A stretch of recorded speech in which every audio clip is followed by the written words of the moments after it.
దున్నపోతు పగబట్టిందట. అగో పశువుల కాపరిని చంపిన దున్నపోతట. దున్నపోతు పగబట్టిందట. ఇది ఇంట్రెస్టింగ్ వార్త. చెట్టెక్కితే కూడా వచ్చింది ఆవిడ నిలబడ్డది. జిల్లా నిర్మల్ జిల్లాలోని ఖానాపూర్ మండలం రాజూరా గ్రామానికి చెందిన పశువుల కాపరి చామన్పల్లి గంగన్నను దున్నపోతు పొడిసి చంపింది.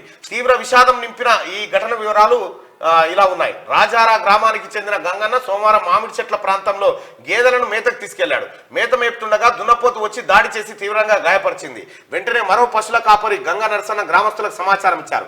గాయపడిన గంగన్నను ఆసుపత్రికి తరలిస్తుండగా మార్గ మధ్యలో ఆయన మృతి చెందాడు. నిజంగానే దున్నపోతు పగబట్టిందా?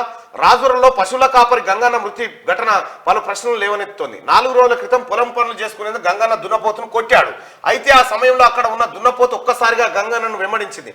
దీంతో దగ్గరలో ఉన్న చెట్టు ఎక్కి ప్రాణాలు కాపాడుకున్నాడు. కాగా సోమవారం ఉదయాన్నే గంగన్న మళ్లీ బర్లను మేతకు తీసుకెళ్లగా అదే దున్నపోతు అతనిపై దాడి చేసి గాయపరచడం గమనార్హం.